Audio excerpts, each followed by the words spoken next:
Hello everybody, it's me, your good friend Sparky, and welcome back to Trading Card Game Television, aka TCG TV. So what are we going to be doing on today's episode? Well, we're gonna build a Yu-Gi-Oh deck, because wouldn't you believe it? I only have 17 Yu-Gi-Oh decks. And it's not enough! But the real question is what kind of Yu-Gi-Oh deck we're building. Well, we're gonna build it based around this guy, Exodia the Forbidden One. Because surprisingly, for as long as I've been playing Yu-Gi-Oh, I have never actually had a proper Exodia deck.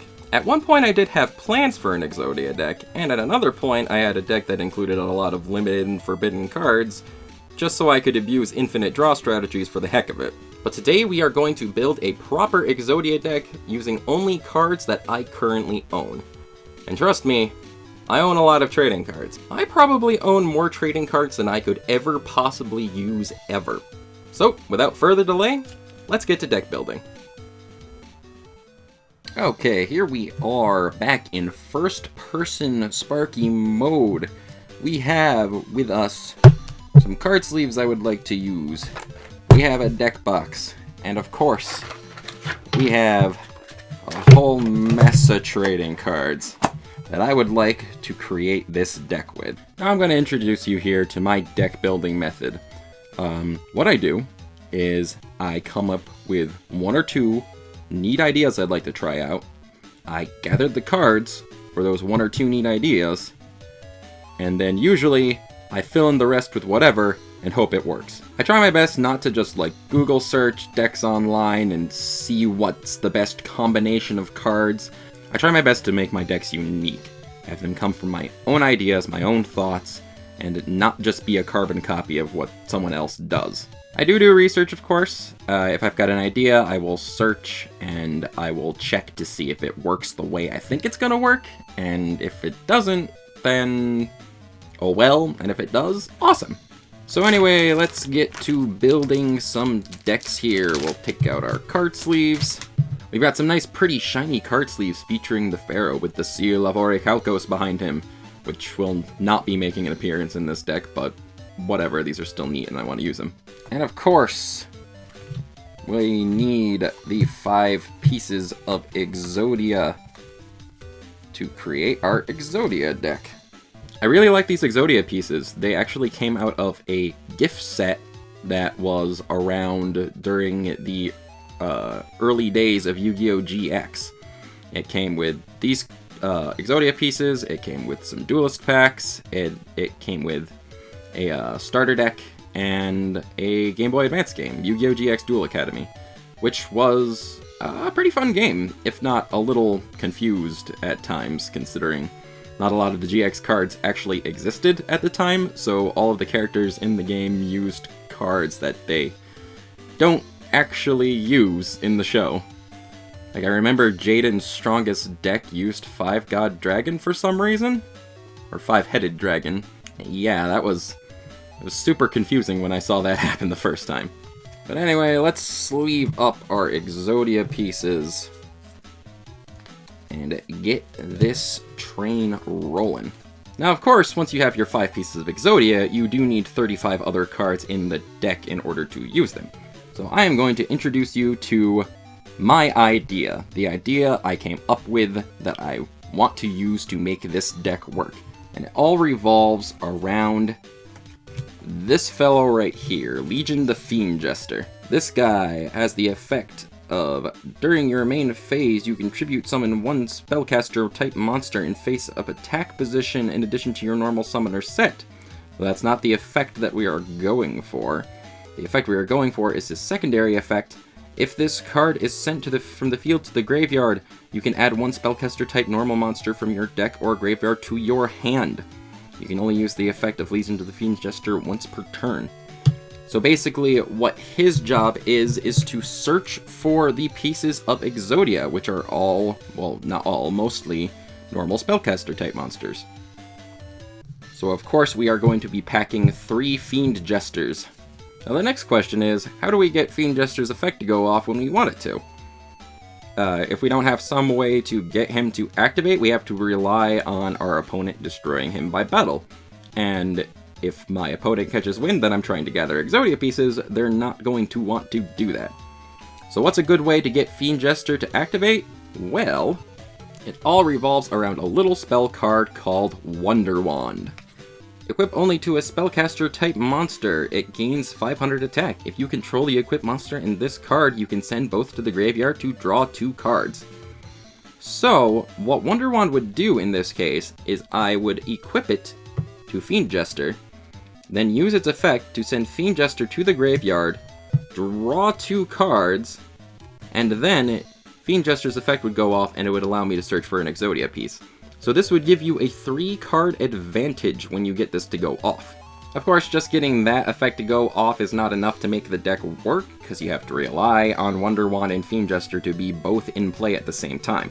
So of course we need some other cards to fit our theme of spellcasters and drawing cards in order to get the Exodia pieces. So that's why I'm going with this guy, Royal Magical Library. Each time you or your opponent activates 1 spell card, put 1 spell counter on this card, a maximum of 3.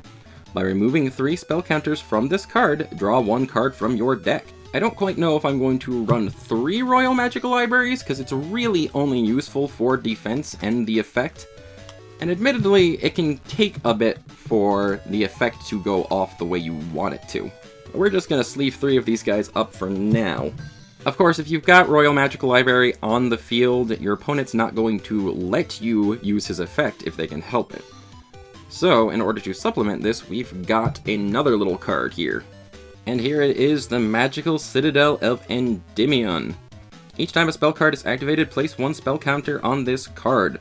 When a card with the spell counters is destroyed, place its spell counters on this card. Once per turn, if you would activate a card's effect by removing spell counters from cards you control, you can remove spell counters from this card instead. If this card would be destroyed, you can remove 1 spell counter from this card instead. The Citadel of Endymion does a lot of things, but what I believe would happen is once Magical Library has 3 spell counters on him, I could instead remove spell counters from Endymion in order to draw my card, and Magical Library would still have the 3 spell counters on him that he would have had prior to activating his effect. Plus, Endymion is very helpful for using spell counters anyway, and if Royal Magical Library with its spell counters would be destroyed, its spell counters would go over to Endymion to help me use other spell counter effects. Unfortunately, I only own 1 Endymion, which is a bit of a problem, but since Endymion itself is so self-sustaining, you only really need 1. But just to help me get it to the field a bit better, we've got ourselves a couple copies of Terraforming, which lets you add a field spell from your deck to your hand. Currently, this card is limited to 2, so I am going to keep it at 2, in my deck, of course. But now I hear you ask, Sparky, what if you have Endymion on the field already and you end up drawing one of your Terraformings? It will be a dead draw. You won't be able to use these cards since you only have 1 Endymion in your deck. Well, that's where this next card comes in. This guy right here, Summoner Monk, is our solution for those extra Terraformings. When this card is face up on the field, it cannot be tributed. If this card is normal summoned or flip summoned, change this card to defense position. Once per turn, you can discard 1 spell card, special summon 1 level 4 monster from your deck, but that monster cannot attack this turn. So Summoner Monk's job in this case is to use the extra Terraformings, or any other given spell card I might have in my hand, in order to special summon a monster from my deck. And what better monster to special summon than our Fiend Jesters? So we use Summoner Monk to get Fiend Jester onto the field, and everything will be awesome, because then we can use Fiend Jester's effect if we've got our Wonder Wands or whatever other card on the field we happen to have to get him to the graveyard. Again, I'm not totally sure if I'm going to be using 3 Summoner Monks or not, but we are going to sleeve all 3 of these guys up for 8 now anyway. So currently we are up to 20 cards, we've got 14 monsters right here, and we've got 6 spell and trap cards. And I like to try and keep things as even as possible, so we are going to try and balance things out here eventually. For right now though, we're going to keep searching through our different cards here and figure out what we want to use in this deck. And I figure while we've got Endymion in our deck, we will keep some of the spell counter support going with cards like Breaker the Magical Warrior and Defender the Magical Warrior. After all, if we don't have some kind of offense and defense in this deck, we could end up being sitting ducks pretty easily if we don't have our Fiend Jesters and drawing cards on the field. Breaker, when this card is normal summon, put 1 spell counter on it. Increase the attack of this card by 300 points for each spell counter on this card. By removing 1 spell counter from this card, destroy 1 spell and trap card on the field. So when Breaker hits the field, he becomes a 1900 attack monster that can be further supported by Citadel of Endymion when it's got extra spell counters on it. Basically, as long as I've got counters on Endymion, I can keep using his effect to destroy my opponent's spell and trap cards. And Defender the Magical Knight works pretty similarly. If this card is normal summon, place 1 spell counter on it, maximum of 1. Once per turn, if a spellcaster type monster on the field would be destroyed, remove 1 spell counter from your side of the field for each of those monsters instead. This guy works pretty similar to Breaker, but he's used for defense rather than offensive measures. Plus, he can take a spell counter from pretty much anywhere on the field and use it for his effect instead of just having to remove it from himself instead. So if I decide, no, I don't want you to destroy my monsters right now, I can just use Defender's effect instead. So those guys already do bring us up to 18 monsters, which is something we've got to deal with. We've got to make sure we can sort through things and keep the monsters that we really want to use in this deck, while also not distracting from the main focus of getting Exodia to our hand. So we're going to want some further support for our main cards, which are Fiend Jester, Wonder Wand, Royal Magical Library, and Endymion. So we've got some cards here that I think will help out with all of that. Starting off, we have Apprentice Magician. When this card is summoned, place 1 spell counter on a face-up card that you can place a spell counter on. When this card is destroyed by battle, you can special summon 1 level 2 or lower spellcaster type monster from your deck in face-down defense position. Apprentice Magician can be used to supplement spell counters on Endymion and Royal Magical Library. In addition to that, Apprentice Magician can also be used to bring other monsters to the field in case of an emergency. And some of these potential cards include Magical Undertaker. You can target 1 level 4 or lower spellcaster type monster in your graveyard, special summon that target. Undertaker can be used in this case to bring any one of our spellcaster type monsters to the field, which would include Fiend Jester, to get him to the field to use his effect a second time. And we've also got ourselves Magician of Faith, a card that was banned for many, many years, but has recently come off the limited list with very little change to its effects. It is a flip effect monster, much like Magical Undertaker, but Magician of Faith's job is instead to target 1 spell card in your graveyard and add that target to your hand. So Faith can be used to recover cards like Endymion and Wonder Wand in case of emergencies where we need them in order to draw more cards. And since these guys are flip effects, they can be used even if they get attacked. So we can use them for defense, and then we can use their effect in order to help us out. So I think we've got the monster cards we want to use all sorted out for this deck. Though we are at 24 monster cards, and I always like to keep my decks at an even 20 monsters, 20 spell and trap cards. It does vary from deck to deck, but I want to try to keep that balance if I can. So in that case, we are going to be taking out 1 Summoner Monk to 2, 1 Royal Magical Library to 2, and in order to get it down to the 20, I'm thinking we are either probably going to have to remove either Breaker or Defender. I'm thinking about keeping Breaker for that spell and trap card destruction power, because I know a lot of the spell and trap cards I want to use for this deck will probably be filling in Defender's role. But we'll see. We'll leave it as it is for now, and we'll try to figure it out later. So we've only got 6 spell cards for our deck so far, so that's something that we need to fix. One thing I definitely want to do with the spell and trap cards in this deck is use them to keep myself protected, in addition to using them to draw more cards in order to get to Exodia faster. As far as keeping ourselves protected, we have a card combo that I absolutely love, which is Scrap Iron Scarecrow in combination with the Dark Door. I'm not going to be doing a lot of fighting in this deck, I'm going to be doing a lot of defending. And this card combo works very well for that.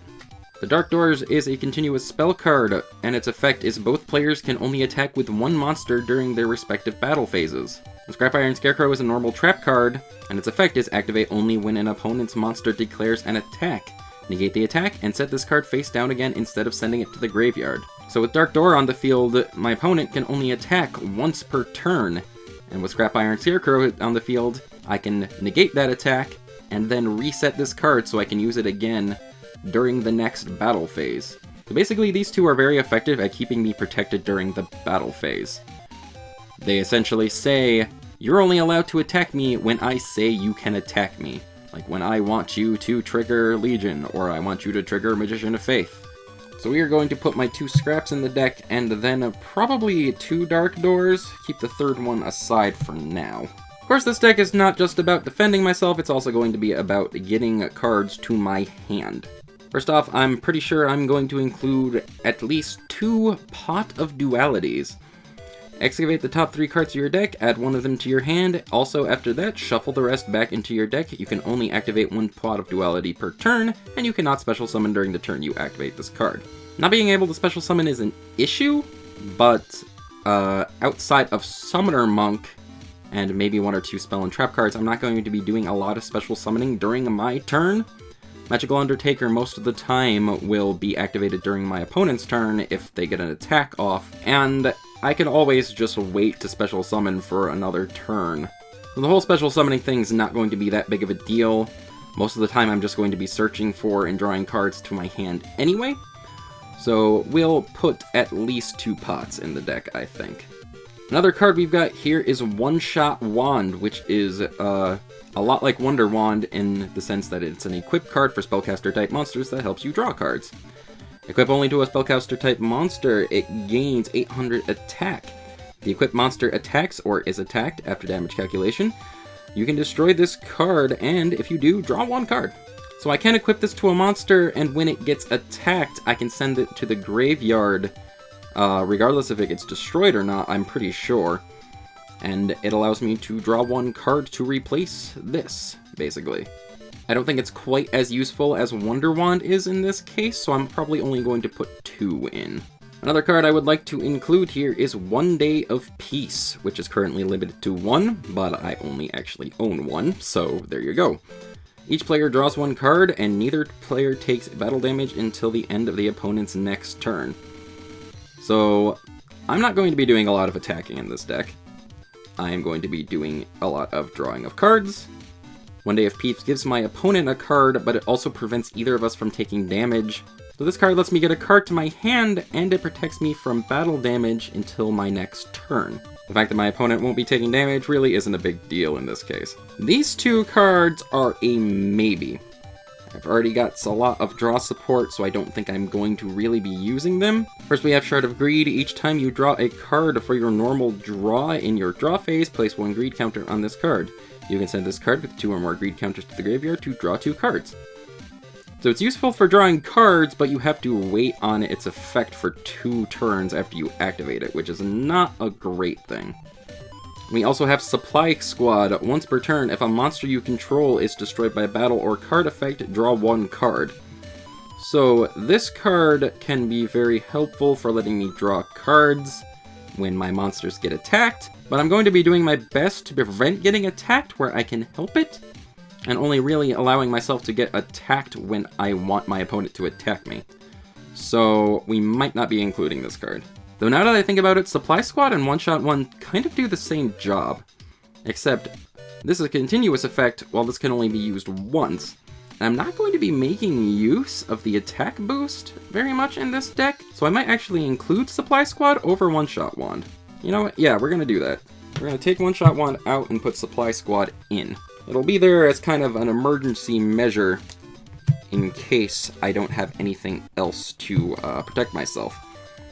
And it'll also work as kind of a deterrent for my opponent in case they decide to attack me and they get their attack through, or destroy my monsters with card effects. It makes them question, do I want to use this and let them draw a card, potentially letting them get Exodia? It's a big question that you have to consider when fighting an Exodia deck if they've got something like this on the field. So we're up to 15 spell or trap cards, so we're going to have to start making a lot of decisions on what we want to include and what we want to get rid of. We've got a lot of draw support right now, but we don't have a lot of defense support. Potentially I might take out a Wonder Wand. The dualities and supply squads are still kind of a coin flip. I definitely want to keep One Day of Peace in there, just because it doubles as a drawing card and a defensive card. For right now, though, I want to focus a little more on stuff to defend myself with, and stuff for, maybe going a little bit on the offensive to mess with my opponent and keep them from doing stuff. And also monster recovery, because there is the issue of if an Exodia card goes to the graveyard, I don't have much of a way to get it back, except for Fiend Jester. Fiend Jester can recover the normal pieces of Exodia, but he can't recover the head of Exodia, which is a problem. If Exodia's head ends up in the graveyard right now in this deck, I'm kind of screwed, so we need something to help us with that. So as far as cards that are going to be helping us recover monsters from the graveyard, of course we are going to go with Monster Reborn, which is currently at 1. Target one monster in either player's graveyard and special summon it. And we are also going to go a little crazy and go for Monster Reincarnation. Discard one card, then target one monster in your graveyard, add it to your hand. You don't really see a lot of people use Monster Reincarnation, but I honestly think it's one of the better choices for recovering the Exodia head in case I need to. I don't want to hit my hand too hard when using this deck, but I think discarding one card once in a while will be a okay exchange in case I need to recover the head of Exodia, or if I just need a monster in an emergency back from my graveyard and stick it in my hand. We're getting kind of down to the wire here as far as cards we want to include in this deck. Technically, we have a 40-card deck already. We could use this if we want to. But as far as taking care of our opponent's monsters and spell and trap cards, we don't really have anything to do that. So we need to decide what we want to include to help us defend ourselves a little more. There is also the issue of opponent's monster effects and destruction via that. So we gotta really kind of decide what we want to do here in terms of defending ourselves. Probably gonna try to make a little room here by removing some of the drawing cards. Thinking of taking out one Wonder Wand at least, and then having to decide what I want to do with Supply Squad and Pot of Duality. Even though I liked Supply Squad over One Shot Wand, I still would rather not let my monsters get destroyed unless it's under my own terms anyway. So I might take Supply Squad out. And again, Pot of Duality does have the weakness of only being able to activate it once per turn, which is a problem. It's not a very quick card, though it lets me pick from 3 cards in my deck what I want to put in my hand. I think with Royal Magical Library and Legion in the deck already, and all the cards to support them, we've already got enough drawing power, so I think I'm gonna take Supply Squad out. We'll leave One Day of Peace in, and we'll leave the pots in because they let me make a decision as to what goes to my hand. So taking those out, we're back down to 15 spell and trap cards, which frees up a little bit of room and lets us add something a little more defensive to the deck. Okay, so I just got up for a second from recording, and I was looking around for something else I could use aside from just the pile of cards that I had brought with me. I was looking for this guy, Dark Bribe. Very good card for stopping spell and trap cards in their tracks. Unfortunately, I could not find more than one Dark Bribe. The other ones are currently occupied in other decks. When an opponent's spell and trap card is activated, your opponent draws one card, also negate the spell and trap card activation, and if you do, destroy it. I would very much like to include that if I could. But since I've only got one, we need to supplement it with something else, I think. first off, a classic card, 7 Tools of the Bandit. Pay 1,000 of your life points to negate the activation of a trap card and destroy it. Very handy. It cost me some life points, but I'm going to try and prevent my life points from going down anyway, so you know. And for stopping spell cards, we have a unique choice here. Cursed Seal of the Forbidden Spell. I actually only own one of these, and I've always wanted to try and use this card.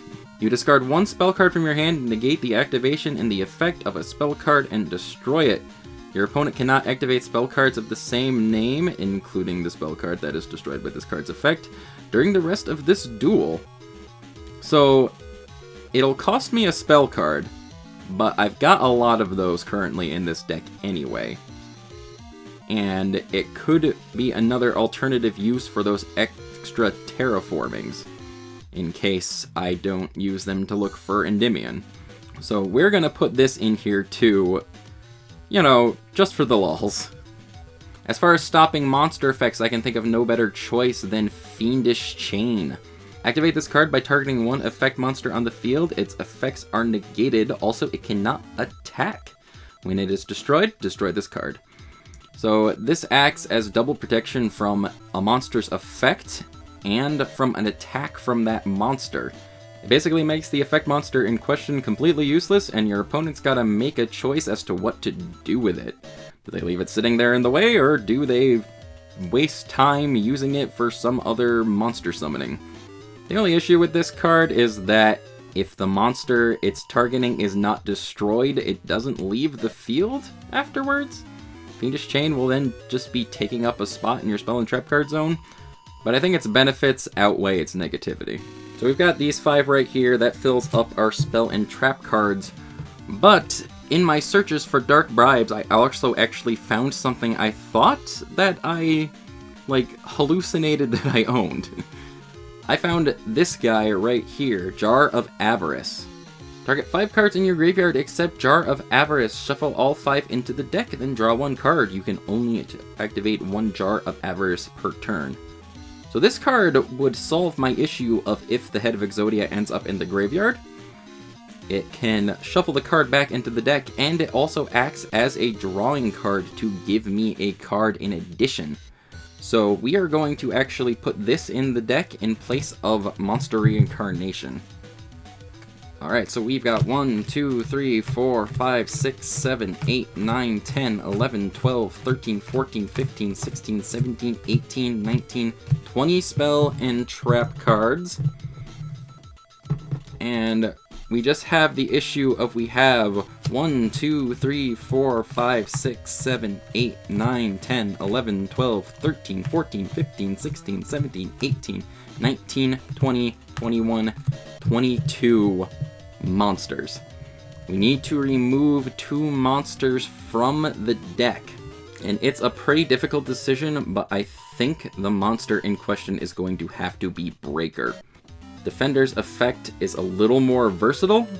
He prevents battle destruction as well as effect destruction, and he can remove a spell counter from anywhere on the field, so if I don't have Endymion in play, I can still remove a counter from, say, Royal Magical Library in a pinch.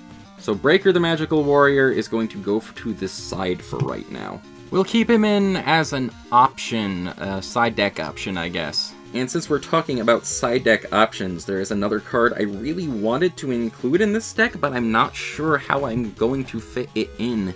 And that is Magical Dimension. If you control a spellcaster type monster, target 1 monster you control, tribute the target, then special summon 1 spellcaster type monster from your hand, then you can destroy 1 monster on the field. So this can take out an opponent's monster and special summon a monster from my hand, and in addition to that, I can use it to trigger Fiend Jester's effect, much like I can use Wonder Wand to do that. But having this card would be very helpful for monster destruction in an emergency. I don't really know how I'm gonna fit it in, though. I've got a lot of cards there that I've already got that I really like. So we are just going to do what we're doing with Breaker and just kind of leave him to the side for now, as an option for just in case we want to use it at some point. But yeah, we officially have a 40-card deck between 20 spell and trap cards and 20 monster cards. So we are going to do a couple test hands here and see how it works out. You like this?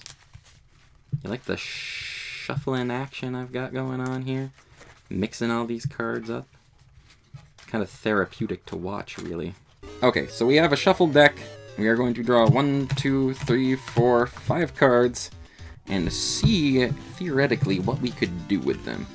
Can't do too much here. For the sake of this example, let's say we're going second and we can draw another card and see what happens. Okay, so we've got Fiendish Chain, we've got Wonder Wand, we've already got an Exodia piece, which is nice. We've got Magical Undertaker.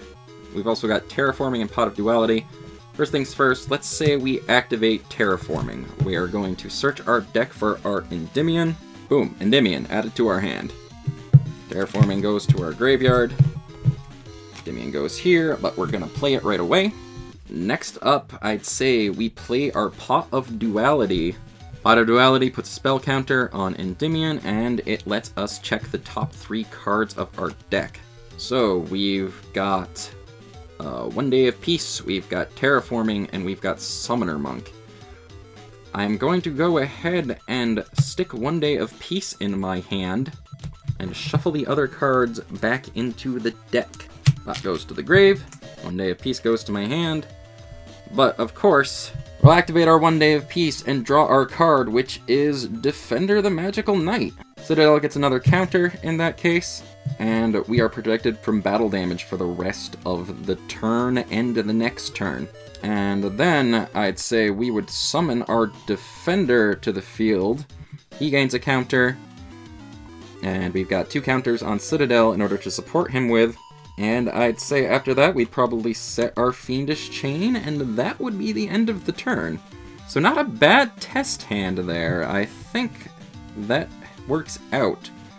Because even in next turn, if an opponent tries to destroy Citadel and or Defender, Defender's got a counter, Citadel's got counters. Fiendish Chain would probably be in danger, but that's not as big of a deal. And I wouldn't be taking many battle damage either. So that's helpful. Okay, we'll do one more test hand here and see if this deck has some consistency to it. There wasn't a lot of Exodia action going on in that first test, but this can still have potential here. Okay, so we've got our opening hand, 5 cards. We've got an Arm, we've got Scrap Iron, we've got 7 Tools, Magician of Faith, and Apprentice Magician. And for the sake of getting an extra card, let's say that we are also going second and drawing, which gives us Legion the Fiend Jester, which is very helpful. Magician of Faith, not too much going on there right now. Apprentice Magician 2, also not terribly useful at the moment. But Fiend Jester, definitely, he would go to the field, and we would be setting our Scrap Iron and our 7 Tools. And not much else going on at the moment for this. For the sake of this example, let's say our opponent declares an attack on Fiend Jester and destroys him. So he would go to the graveyard and his effect would be triggered. And let's use that effect to add an Exodia piece to our hand. That goes to the hand. Let's also say we get attacked again, and we can use Scarecrow to defend ourselves. That gets reset. Next turn comes, we've got Jar of Avarice. Okay. Jar of Avarice isn't going to do much right now, considering we do need to have 5 cards in our theoretical graveyard, and we've only got 1 right now. But that could still potentially be set on the field, and we can use Apprentice Magician in defense position. Now, again, for the sake of an example here, let's say we use Scrap Iron to defend ourselves from attack, and Apprentice Magician gets attacked. Apprentice Magician's effect goes off, which allows us to use its effect to special summon Magical Undertaker in face-down defense position. Undertaker's effect goes off, which lets us special summon our Legion the Fiend Jester back, and Fiend Jester's effect goes off again, which lets us search for another Exodia piece. Of course, by this point, my opponent is probably catching on to what I'm doing. So it probably wouldn't be that easy, of course. My spell and trap cards are under attack from effects. I've got the worry of cards getting bounced back to my hand instead of being sent to the graveyard, which is an issue. Modern Yu-Gi-Oh! You've got all kinds of things to worry about in addition to just basic monster destruction. This deck here has potential. I'd say we have done a pretty good job of constructing it the way we want to. But it is not enough just to do test hands. We need to see if we can get Exodia out in an actual duel. So I'd say it's time to duel. Okay, everybody. Our decks are shuffled, our starting hands are drawn, and our life points are set to 8,000. Which means we are ready to start our test duel of our new Exodia deck. And joining me for this test duel is none other than Plastic Santa. Everybody, give him a round of applause. It is so great that he can be here with us today. He's just a magnificent duelist who's taken time out of his busy schedule of getting things ready for next Christmas. As you know, that's what he does all year round. And he is going to be helping me test out this new deck, which I am very thankful for. Of course, Plastic Santa is a being of molded hard plastic who does not have opposable limbs, so I will be helping him duel. But trust me, all of his actions are his own, and I don't have any influence over them. But anyway, Plastic Santa has been very gracious to allow me to go second, allowing me to use the maximum draw potential of my Exodia deck. So hopefully, that'll help me out in the long run, because Plastic Santa is going to be using a very aggressive deck style. Another deck of mine, a Malefic deck, which may go very poorly for me. But anyway, Plastic Santa is going to go first. And it looks like he is starting off with the spell card Trade-In. This allows him to discard a level 8 monster in exchange for drawing 2 cards. And Plastic Santa is going to be playing the field spell Malefic World. Malefic World, when this card is face up on the field, you can activate this effect instead of conducting a normal draw during your draw phase. Choose 3 Malefic cards from your deck and have your opponent pick one of them at random and add it to your hand. So, if Plastic Santa doesn't have a Malefic monster he can use Malefic World instead to get a card to his hand that he can summon right away. And Plastic Santa is going to be following up with 2 face-down cards, and he is going to be ending his turn for now. Does not seem he got a monster he can use right away, which I could potentially use to my advantage. Anyway, it is my turn. We get to see what kind of cards I have in my starting hand. Not a bad selection. And we are going to be drawing a card. And, well, I've got 2 of them in my hand, so might as well activate Terraforming.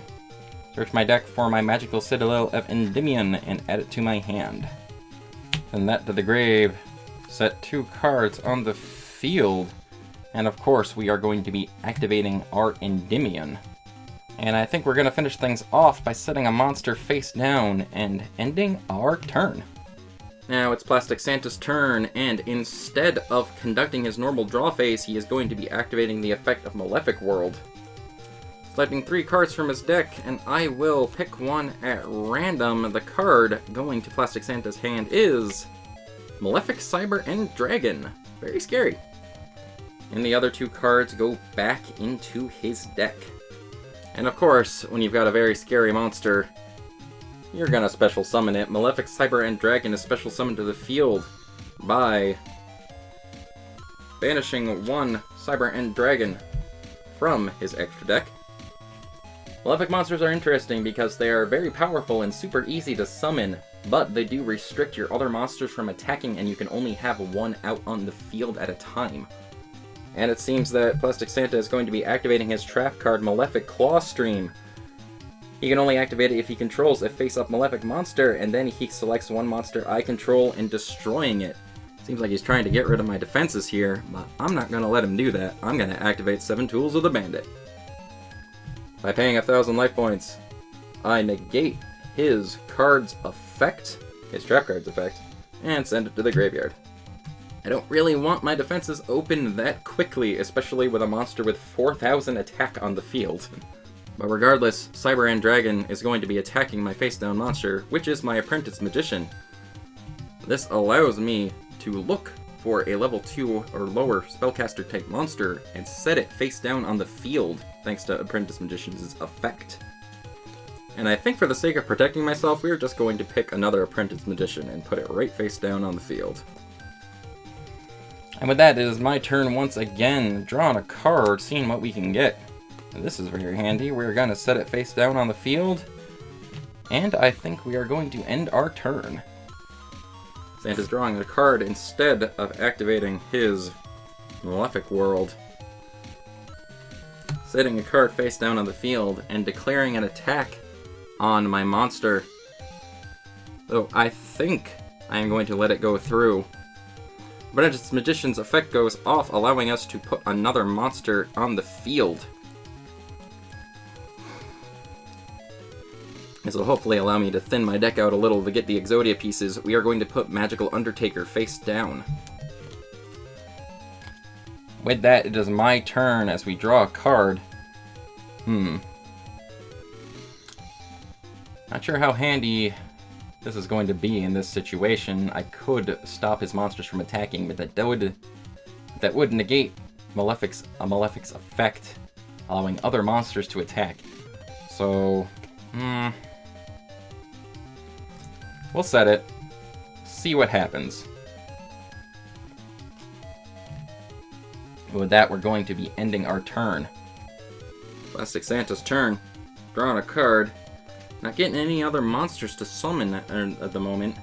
Not that he can really do much with other monsters with a Malefic monster on the field. The Plastic Santa is activating a face-down card. Compulsory evacuation device goes off, targeting my monster and sending it back to my hand. Plastic Santa's going right for my life points with an attack from Malefic Cyber End Dragon. But thankfully, I have Scrap Iron Scarecrow on the field. This allows me to negate the attack, and it goes right back face down. A valiant attempt to try and strike my life points for 4,000 damage, but unfortunately it did not pan out. My defensive strategies seem to be working in my favor currently. We'll see if they continue to do so. Oh, we do got this. That could be very handy. Gonna keep that in our hand for right now. We're going to set our monster back face down on the field. Plastic Santa's turn once again, drawing a card. And it looks like he's summoning it. Goblin Elite Attack Force. Elite Attack Force can't attack currently because of the Malefic monster on the field, but he does serve as an extra barrier and an extra threat should Plastic Santa's strategies pan out. Right now, though, Plastic Santa is not declaring an attack because he knows I've got a card on the field, which can stop him in his tracks. I think overall I'm feeling pretty confident right now. So we are going to draw our card. Ooh, very nice. And we are going to flip our Undertaker over, allowing us to special summon one of our Apprentice Magicians back from the graveyard. And when Apprentice Magician is summoned, their effect goes off, allowing us to put a spell counter on Magical Citadel of Endymion. The first spell counter it's gained, actually. It's been on the field for a while, but it hasn't been doing much. We're just all kind of hanging out right now, waiting for things to go off and happen. I end my turn, and it goes over to Plastic Santa, drawing a card. Doesn't seem to be drawn too many cards that are too helpful at the moment. Again, even though there is a delicious-looking Magical Undertaker on the field, ripe for just utter destruction, he is going to be ending his turn. I do have to admit that's one of the more frustrating aspects of dealing with a defensive deck like this, are the moments where you just can't do much against it. But that might turn around in Santa's favor as we draw a card. Alright, you're pretty handy. We are going to summon our Summoner Monk, who switches to defense position as he is summoned. And discarding this Terraforming that we don't need on our hand, we are going to be activating his effect, allowing us to special summon a monster. And the monster we are going to be special summoning is our Legion the Fiend Jester, going to the field in defense position. Things are getting a little crowded over here with all these monsters in defense position. And we're going to put Undertaker in defense position as well. Try to make a little room here. We just got a wall of spellcasters set up, and not much our opponent can do about it at the moment. Ending our turn, sending things over to Plastic Santa, he draws a card. Still not much he can do at this time, however. It is very much a watch and wait kind of game at the moment. Plastic Santa can't do much to get through my defenses, but there's also not much I can do to him. Depending on who takes longer to get a win condition out, we are going to draw our card and see what we get. Alright. We will get our Defender the Magical Knight out on the field, allowing him to gain a spell counter. You know what, we're going to try and speed things along here a little bit. We are going to switch our Legion the Fiend Jester to attack position. And we're going to be declaring an attack on Goblin Attack Force. This, of course, costs me 900 life points as the attack goes through. But it does allow me to trigger Fiend Jester's effect. Searching my deck for an Exodia piece to add to my hand. It may seem like a bit of a crazy strategy, but right now I'm kind of in control of the field, so I can afford to take one or two risks. And I think, for another risk, we are going to be using Summoner Monk's effect in our main phase 2, discarding our Dark Door, and getting another Fiend Jester to the field, special summoning it in defense position. Such moves are fairly risky, but you've gotta take risks to move the game along sometimes, which Plastic Santa seems to be having trouble doing. He has this big scary monster out on the field, but he can't do much with it with a little scrap iron scarecrow on the field waiting in the wings. Again, Plastic Santa passes the turn back to me, and I draw a card. Look at that. Oh my goodness. And you know what? That looks like it's gonna be game. Yes, once again, Legion the Fiend Jester is going to be attacking a Goblin Attack Force, getting sent to the graveyard, doing damage to my life points, but allowing me to search my deck for another monster. Which, hey, guess what? It's going to be an Exodia piece. It was my next card, right on top of my deck anyway. How about that? And with that, that means we have all 5 pieces of Exodia in our hand, which means we are victorious. So I guess that means our little test duel is over. Plastic Santa loses due to Exodia's effect. He ended up getting stopped in his tracks by a little tiny scrap iron scarecrow. It allowed me to take control of the field and let me do as I please. Is it a sign of how good my Exodia deck is, or how bad my Malefic deck is? I don't really know. But regardless, thank you very much for watching Trading Card Game TeleVision and me building a new Yu-Gi-Oh deck. This is Sparky signing off for now. I'll catch you later.